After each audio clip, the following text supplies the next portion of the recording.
Saya datang ke TikTok karena saya sudah tidak tahu lagi siapa yang akan peduli dengan nasib guru-guru dan juga tenaga kesehatan yang ada di daerah 3T tertinggal, terisolir, terbelakang, dan juga yang ada di daerah-daerah zona perang, zona konflik, zona merah.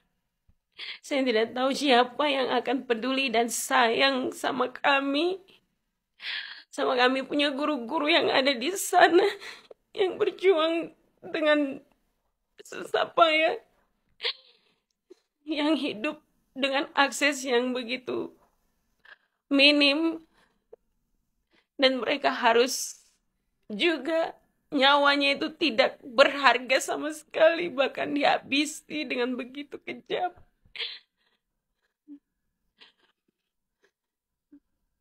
Dari sejak kasus pertama, kasus Anggruk, kenapa pemerintah begitu lambat?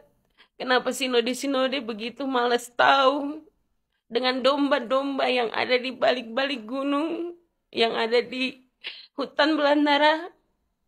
Kenapa kita tidak menjaga guru-guru kita, tenaga kesehatan kita?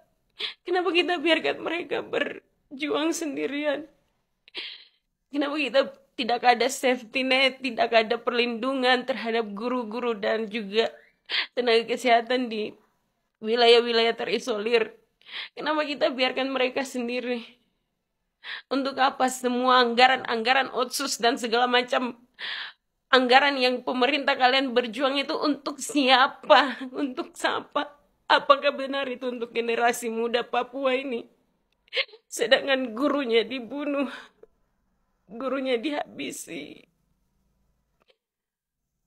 Generasi ini mau kemana? Apa yang ada dalam kalian punya pikiran? Ada banyak lembaga-lembaga hukum di tanah Papua ini. Segala macam organisasi dan segala macam komunitas. Tapi tidak ada yang betul-betul menolong guru-guru dan juga tenaga kesehatan. Dan ketika kamu lihat guru dibunuh, kamu mulai ambil fotonya, kamu posting-posting di Facebook, turut berduka cita dan segala macam. Kamu bicara omong kosong, Abu Nawas, kamu semua. Abu Nawas, kamu berduka cita. Apa yang kamu duka citakan? Sedangkan saat mereka membutuhkan bantuan, tidak ada yang menolong.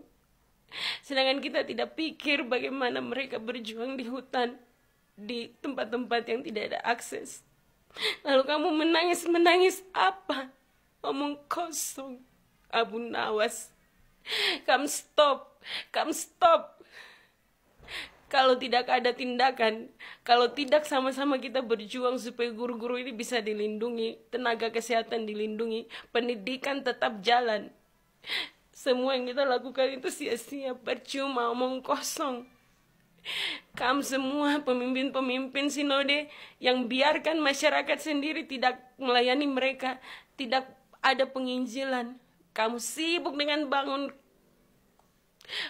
bangunan yang megah-megah dan segala macam program-program yang tidak ada artinya, tapi penginjilan dilupakan sehingga kejahatan itu dilakukan terhadap guru dan juga tenaga kesehatan.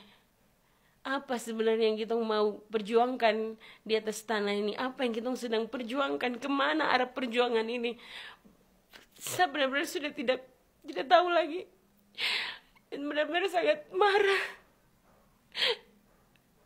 Guru yang dibunuh, di dalam dirinya itu ada benih yang Tuhan titip, yaitu anaknya yang pertama. Anaknya yang pertama, bahkan belum sempat lihat tanah Papua ini seperti apa. Tanah Papua ini bukan tanah yang orang bilang tanah surga. Apanya? Yang ada penderitaan demi penderitaan. Dan orang Papua sendiri tidak sadar akan hal itu, masih sibuk dan segala macam. Sedangkan generasi kita ini akan hancur. Tapi kamu semua senang dengan apa yang sekarang mau perayaan 100 tahun Injil Tanah Papua. Apa yang mau dirayakan? Omong kosong. Hadiah yang kita berikan itu apa? Kematian ibu dan anak yang masih dalam kandungan, kematian guru-guru. Tahun ini 2 guru dibunuh di atas tanah Papua. Harusnya kita menangis dan meratap untuk bangsa Papua ini, supaya Tuhan tidak memberikan kutuk untuk kita. Itu yang harus kita renungkan sama-sama.